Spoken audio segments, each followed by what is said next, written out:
We find out through this white paper that the Obama administration has been killing U.S. citizens. As we knew, they killed 3 already, even though they are not an imminent threat, and that they have decided they can be killed anywhere as long as they just talk to one another and agree that they can be killed.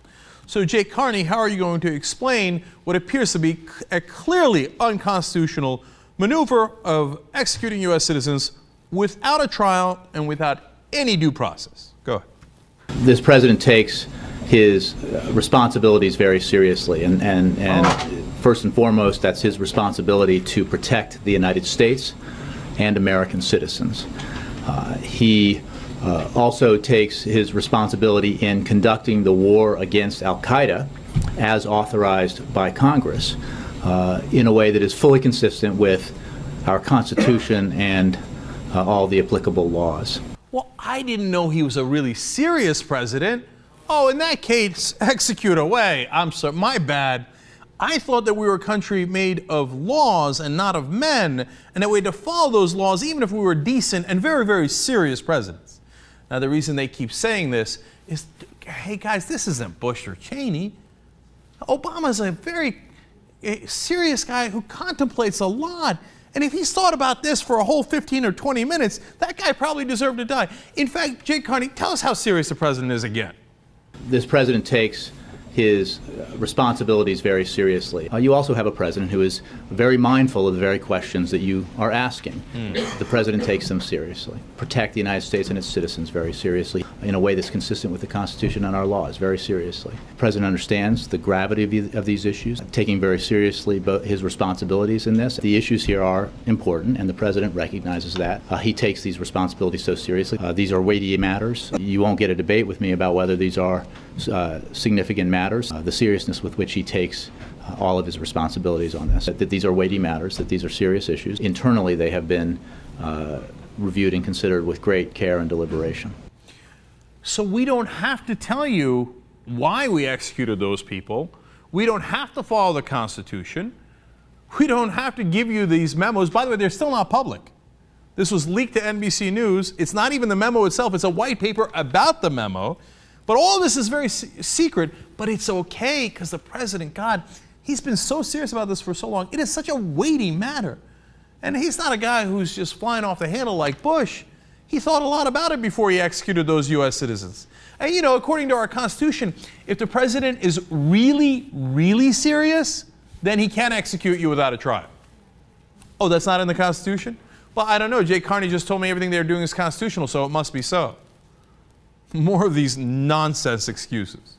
You know, we have acknowledged, the United States, that sometimes we use remotely piloted aircraft to conduct targeted strikes against specific al-Qaeda terrorists. These strikes are legal, they are ethical, and they are wise.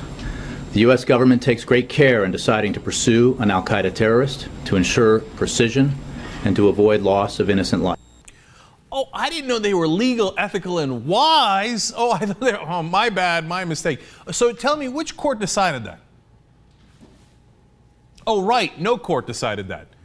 The lawyers that President Obama hired and pays are the ones who told him, yes, sir, absolutely, sir. It is very legal, ethical, and wise of you to keep paying me for telling you how legal, ethical, and wise you are. Of course, you shouldn't go to a court and do due process or anything like that. That would be within the scope of the Constitution. As long as you thought this through, we should be A-OK. More. Should the American people be comfortable with the administration's definition of imminent if it also means that there is no specific evidence to back that up? You also have a president who is very mindful of the very questions that you are asking and is, in his capacity as Commander-in-Chief, taking all the necessary steps to ensure that he fulfills his constitutional obligation to protect the United States and its citizens, and does so in a way that comports with our Constitution and with our laws. Look, it's a very serious matter, as they would say, but that one was hilarious. How could, you have no evidence and you present none, so how do you answer that? Don't worry, this is a weighty matter, and we really thought hard about it. Oh, once again, I missed that part. Well, if you thought a lot about the no evidence that you've presented, well, then I guess we should take your word for it that you had evidence, and the next time you execute a U.S. citizen without a trial, we should take your word again? Well, how about the 16-year-old that you executed? That's Abdul Rahman al-Awlaki, of course, the son of another U.S. citizen we killed, right? Anwar al-Awlaki. So, Jay Carney, how about that? Did we execute him after really, really serious thinking? More, what about the drone strike that killed the 16-year-old son of al-Awlaki? Does he meet that definition of a senior operational leader as outlined in the white paper? Well, John, I'm not going to talk about individual operations that may or may not have occurred. That may or might not have occurred. Here, I got news for you. The kid's dead. Everybody knows he's dead.